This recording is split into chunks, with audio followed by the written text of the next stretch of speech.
Hello and welcome to our 10th episode of the Non-League Heroes podcast with your host as always, it's Dan Welch and Dan Walkley. Dan, how are you? I'm very well, mate. Yourself? Yeah, I'm very well. 10th episode. That's mad, isn't it? Flown by, isn't it? Yeah, man. I'm really enjoying it. Really enjoying it. Yeah. What's been your favourite? What's been your favourite part so far? Favourite guest? Good question. I like Jake Tabor, first episode, really. I thought I was really good. Everyone was on him at that point and probably still are now. The transfer window closing, a lot of interest. So, yeah, that was really good to get him on. Pete McCormack last week was brilliant. Yeah, I thought that was a really good interview. And obviously Mason as well, Mason Spence. So, yeah, I mean, I can't really pick a favourite moment. I'm just surprised how quickly it's gone, to be honest. Yeah, I mean, I would never have thought that... I mean, it's always been in my mind to get something like this going, but the way we've gone and the guests that we're pulling out each week, I mean, I couldn't have asked for a better first 10 episodes, in my personal 100%. Opinion. Yeah, and we're getting better and better, so... Yeah, it's getting better and better, bigger, and obviously, thank you to all the listeners, followers who are sharing everything, listening in. It's really helping us grow, and it's really making us want to work harder to get the shows and the guests up to a very good level. We've got a very good episode coming up tonight. Looking forward to chatting to three very interesting and different guests. They're all different in what they do. So yeah, really looking forward to it. But what have you been up to this week? We have had 2 games this week, actually. We were away at Cobham on Saturday. Got beat 5-2, but Cobham was sitting 4th and in the playoffs. But they've only got a few games left as well, to be honest, which is nice for them in February.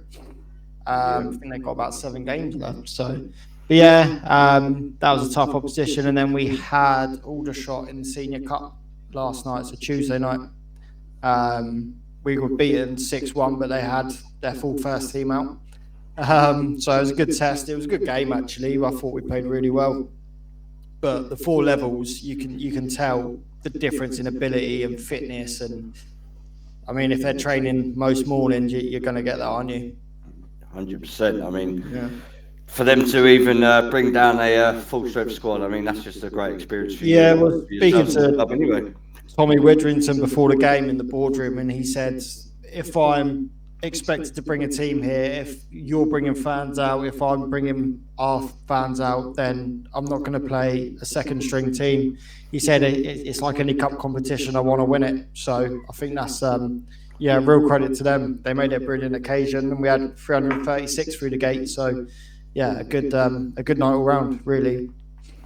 Yeah, I mean, that's fantastic. I mean, that's what I'd like to see more of. I mean, when we do the Hertfordshire Cups, I don't know if it's probably similar to what you were in last night, but you get like the Boreham Woods, your Stevenages, and your Silver Cities, and they just literally they will send their under 23s, which in a way I could see why they probably do it. I mean, Boreham Wood couldn't even fulfil our fixture last year because they were chasing.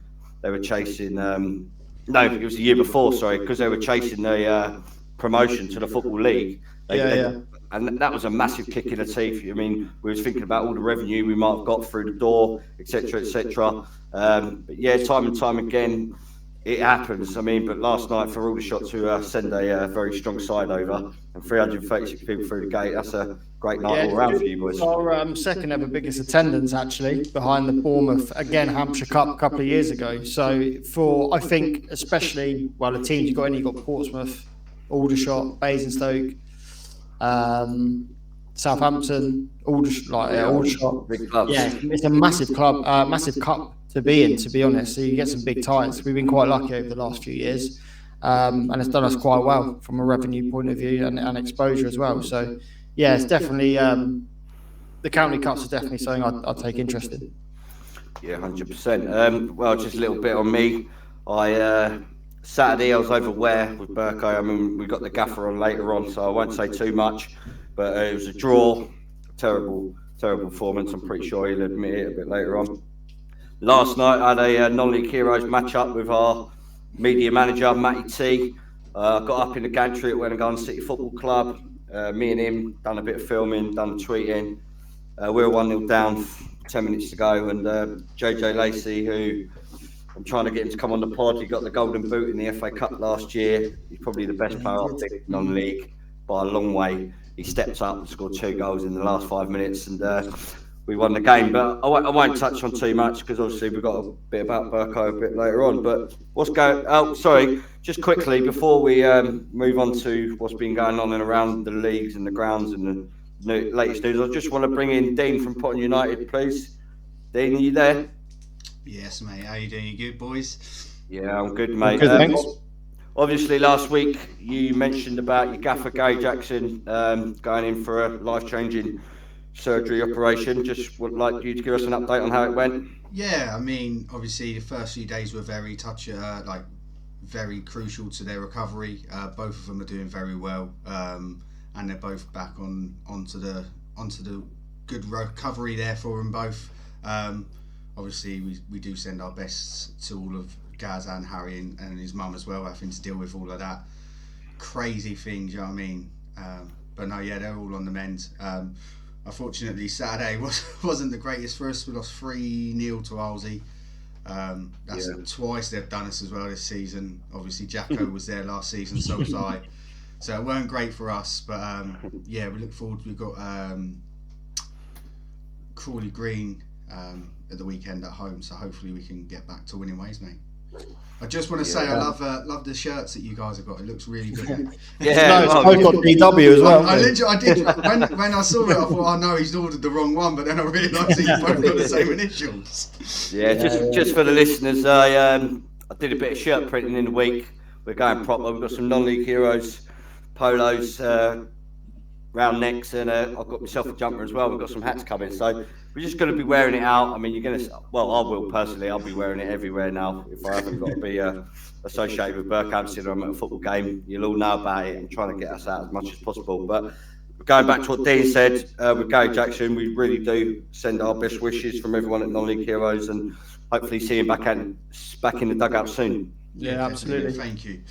Cheers, Dino. Just touching on following on from that as well, I think we should send our best wishes out to Jordan Shidozi from Bashley. Not sure if you've seen the news, but involved in a horrific car accident on the way back from their game on Saturday. So yeah, they've set up a GoFundMe page, so people can obviously take a look at Bashley FC's website or Twitter, and if you can donate to that, that'd be much appreciated. Yeah, we'll post a link into the into one of the tweets on Friday when this episode comes out. We definitely do from everyone at Non-League Heroes. Right, moving on. What's been going on around the grounds? Any drama? Any mad results? Any crazy stuff you've seen this Maybe weekend? not mad results, but I saw something absolutely mental in the actual. It was the 7th tier in Ireland, 7th tier in Ireland in Dublin. I don't know if you've seen that, but Palmerston FC tweeted. Obviously, they're doing updates from their game, and it wasn't even the first minute, but they tweeted, Jack Young has been sent off for pissing on the side of the pitch. In the first minute. I had to have a look to see if it was a parody account and stuff like that. But no, it was actually genuinely happened. So yeah, I thought that was pretty mad, to be fair.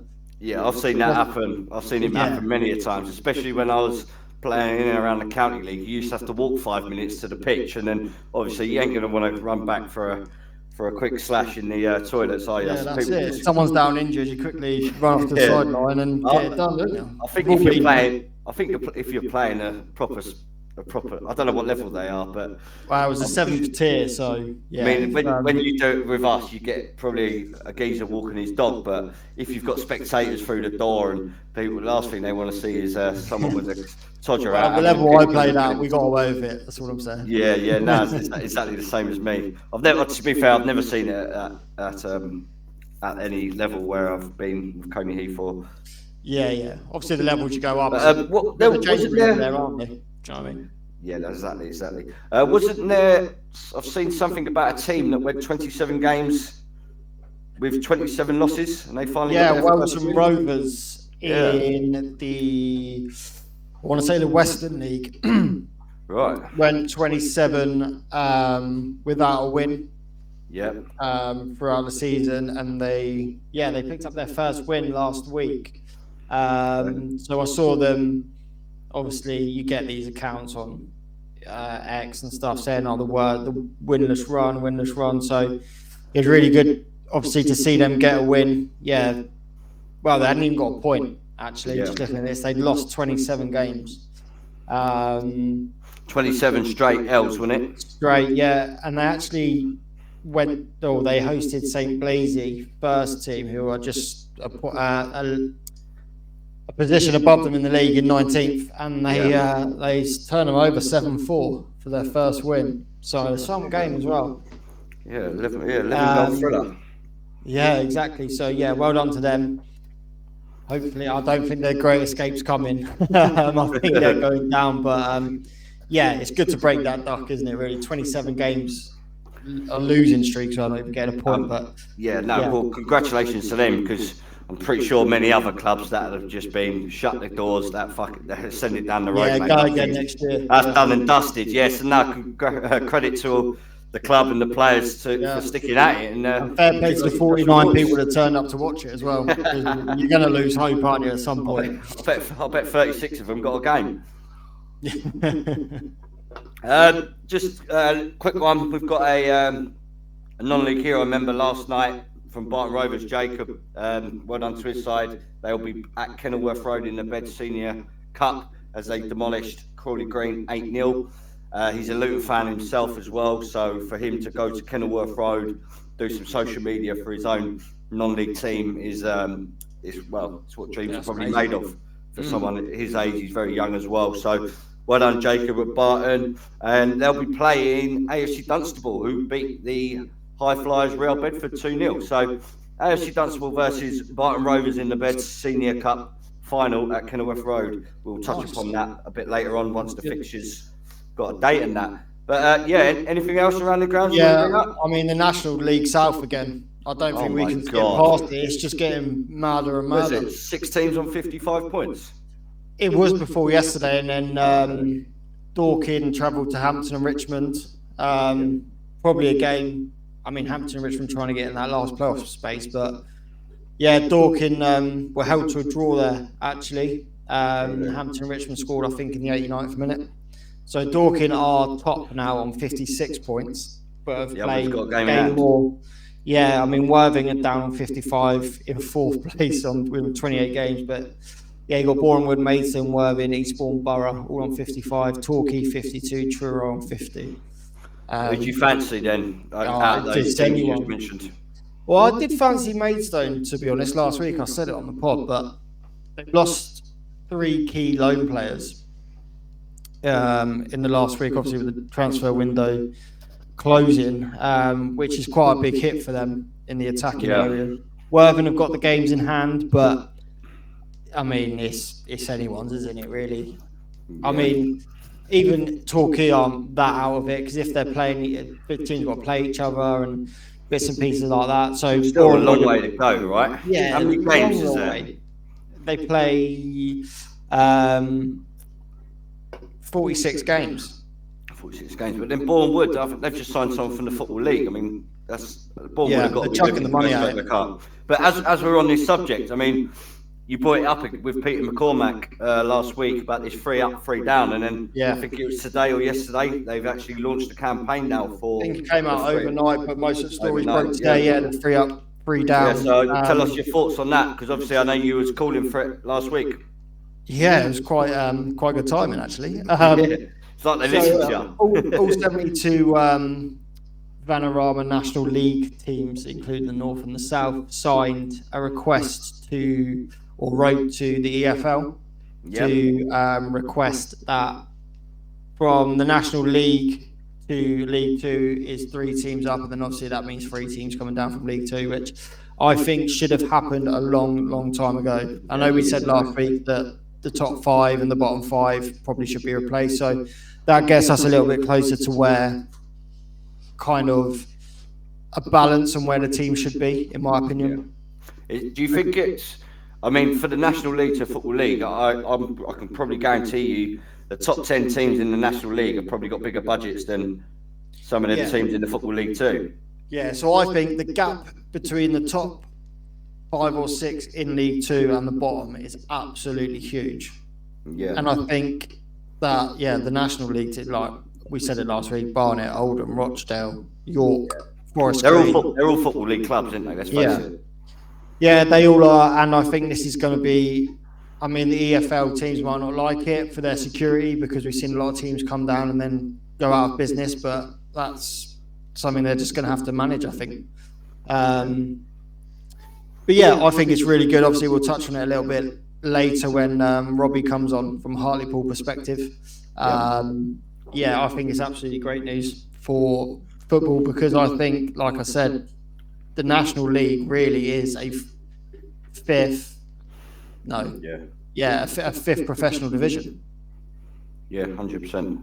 It's something that, like you say, it has to be done because it's going back to when Luton was in the conference 10 years ago.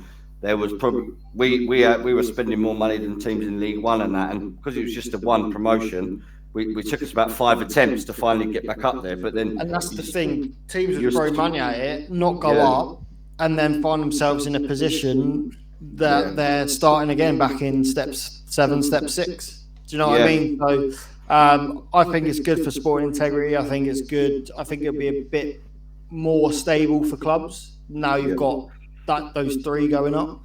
I don't see any negatives around it at all, to be honest.